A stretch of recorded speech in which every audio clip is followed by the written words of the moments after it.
Welcome to Books with Noah, a podcast where I talk with my friends about their favorite books.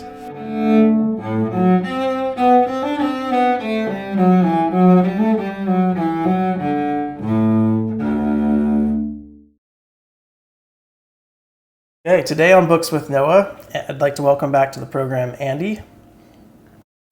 Hey Noah, how are you? Thanks for having me back. Great. We will be talking about Sebastian Junger's 2016 book, Tribe, and it's a fairly short book by these standards. It's around, I think, 5 hours, and it's packed with great relevant things for the 21st century American lives that we are living. So can't wait to dig right in. I'm going to start with one of the quotes that hit me most saliently in the beginning. And Sebastian Junger says, "Modern society has perfected the art of making people feel unnecessary." And I feel like that's a good kind of theme that runs through the book. And why don't you pick up the baton and elaborate? Yeah, that whole concept of making people feel unnecessary. At first, as I was listening, I think he dives back into, sort of what seemed like he might be celebrating wartime. And you later, if you pay attention, and obviously had to go back over it a few times myself, to recognize he teases it apart well, I think, and doesn't misrepresent Native American. He calls them American Indians for reasons he explains, but why he's not just romanticizing that culture or romanticizing war. And the pieces of both of those spaces, the American Indian tribal culture and sort of wartime culture for platoons, he represents the good side of that, or the meaningful side, or the purposeful side, as everybody is connected and necessary with a shared purpose. And I do very much think, as we look around at what's happened in our political world in the United States,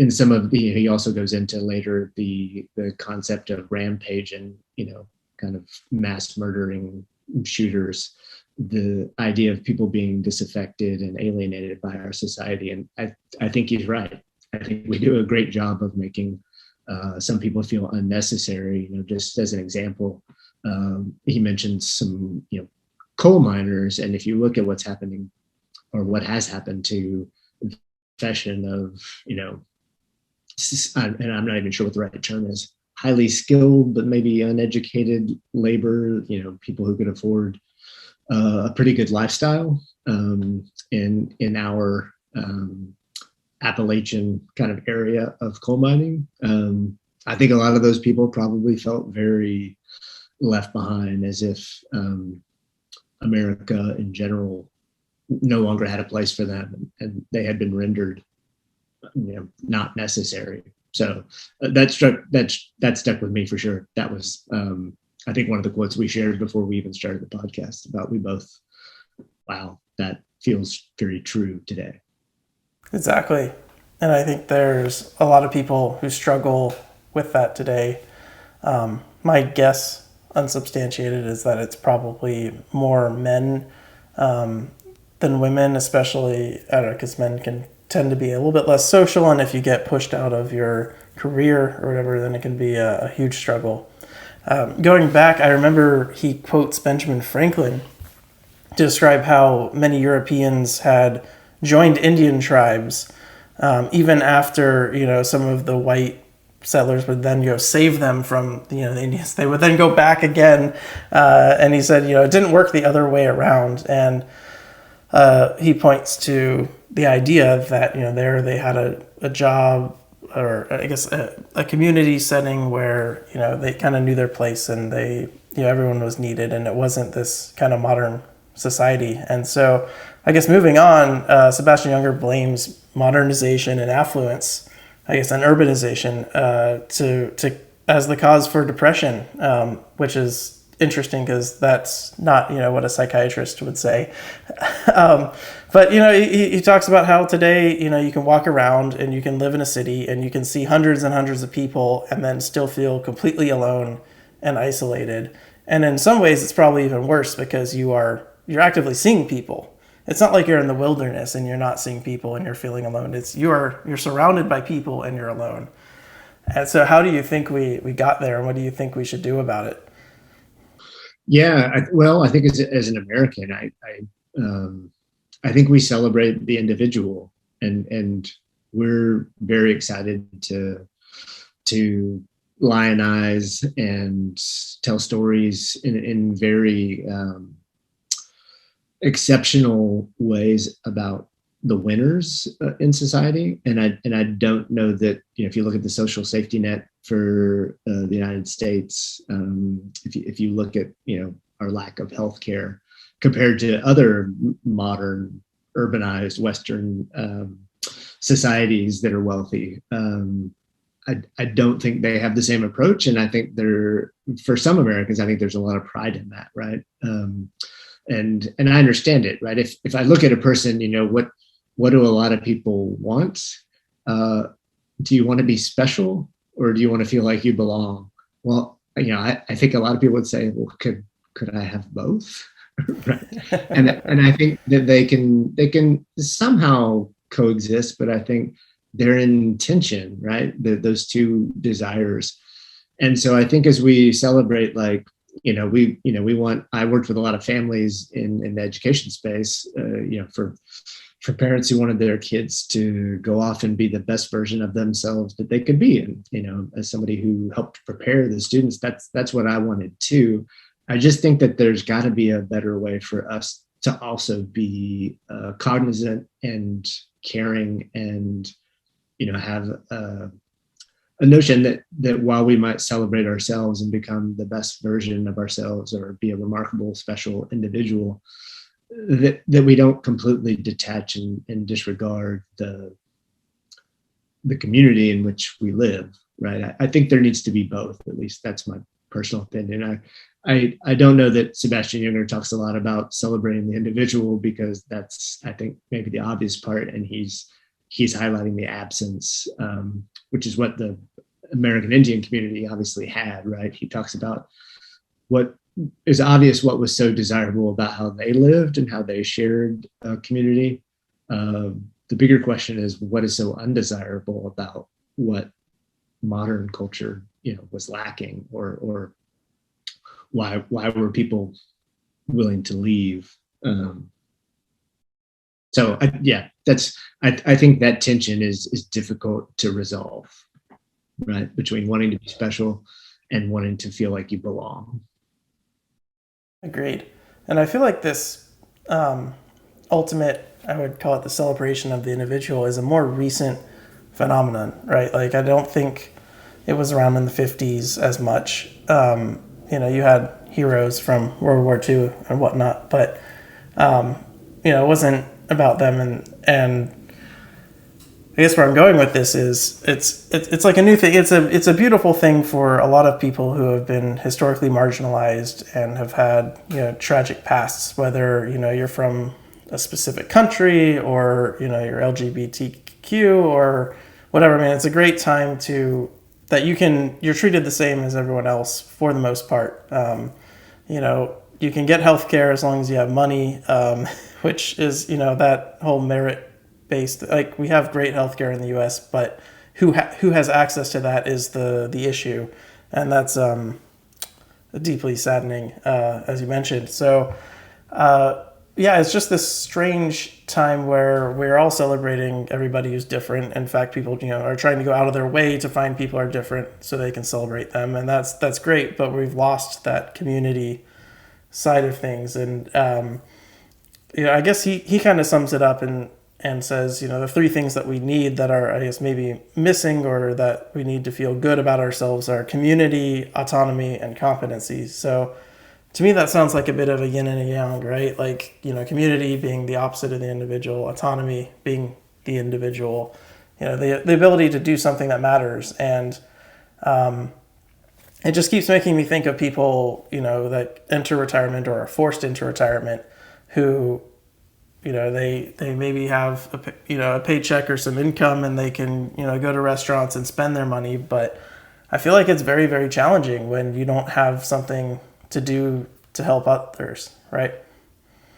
I think so. I fully agree with you, and I think you're referencing the self-determination theory, right? The three components. And so I think if I look at that in comparison to what I just said, right, or applying those to that tension around being special and feeling like you belong. So being competent in what a person does, right? I would think, you know, doing that within the context of society, it would be my hope, right? If I want to be a surgeon, I don't, maybe my ego is big and I want to do it because I want to make money and I want to be celebrated as somebody who is highly competent.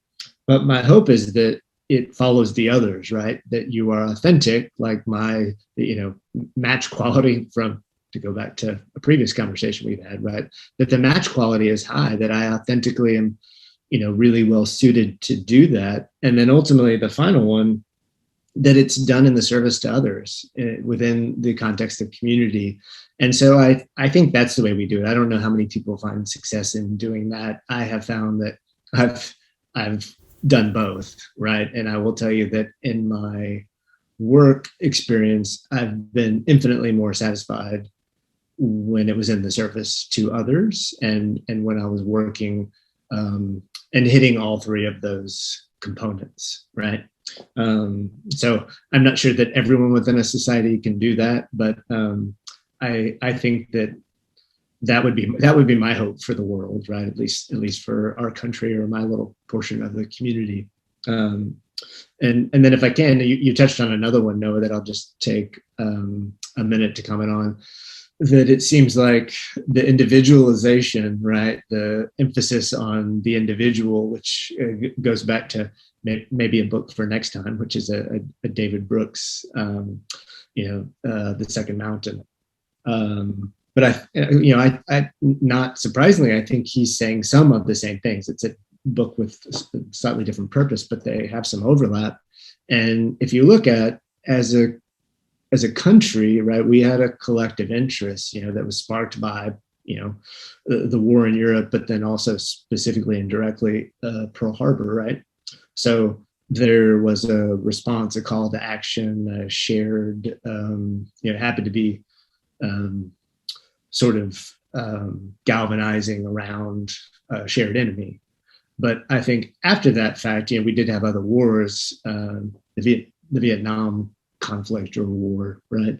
Far less popular and far less clear about what our reasons for being there were and our objectives. And I think, that sort of failed the test of is there agreement, at least by the vast majority of a collective purpose. And so, I agree. It seems like since the middle of last century, we just haven't had that reason to share in a purpose. And so the emphasis on the individual, maybe we've overdone it. I think we probably need to do some checking on other things, not necessarily not allow individuals to be fully themselves, but maybe just to do it, like I said, within the context of serving at least your local community, if not a larger one. Right.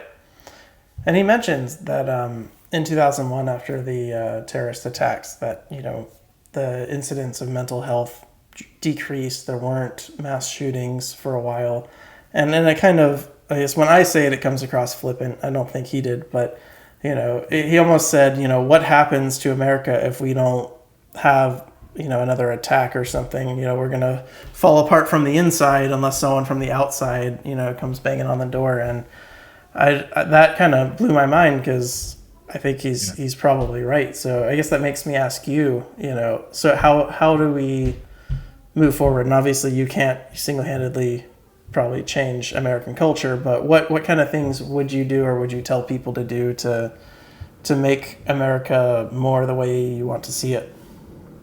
Wow, that's a great question. No, I wish I had a really intelligent, cogent, thoughtful answer for you. So I will give you something less, but no, seriously, I would hope that people would start and live from the inside out, is my simple answer. And what that means is, the second item on the self-determination theory about being authentic in their lives, I think if you start there, right? What is my curiosity? What are my interests, and what I want to know more about, and pursue from that starting point, rather than what are the things society is telling me I need to do, a society that I may not feel very connected to. I think in terms of fostering your own sense of belonging on a small scale, since Sebastian Junger mentions we have other people educate our children, and all these things that keep us from feeling cohesive. I think is being very intentional and purposeful about investing in others, fostering trust with others, and healthy relationships. And that comes with, I think, being an authentic, trustworthy, sincere person who does have the greater good's interest as well as one's own well-being in mind and at heart. And I don't think that's always an easy balance to strike, but I think it's one that will serve the individual as well as the collective. I like that a lot. Makes a lot of sense. Was there anything else you'd like to add? Yeah, the only final thing, and I'll try to make this more concise, but the term that came to my mind, I don't think Sebastian Junger ever mentions it, but I mentioned it to you previously, is it comes from many different African tribes, the term of Ubuntu, and it has many different translations into English. I am because of you. It's a sort of an individual is part of a greater collective in the physical, the spiritual, the environmental. And I think it's just a very beautiful term. If you haven't ever heard anyone, Nelson Mandela, or somebody who's shared thoughts on that topic and really understood how that impacts sort of the tribes as an African term, right? But that to me was sort of like maybe something that we in the first world, or however you want to, I don't mean that too disparagingly, but the more developed, wealthier, more affluent cultures, especially now, the ones that are, easily distributing vaccines on the backside, hopefully, of COVID, right? Having a sense of gratitude and trying to get back to some of those most basic things that foster wellness in every sense of the word, including the environment. Yeah. But I think that's it. No, I hope we start trending in that direction. Same. Wonderfully said. Well, Andy, thank you for being part of Books with Noah. It's my pleasure, Noah. Thank you.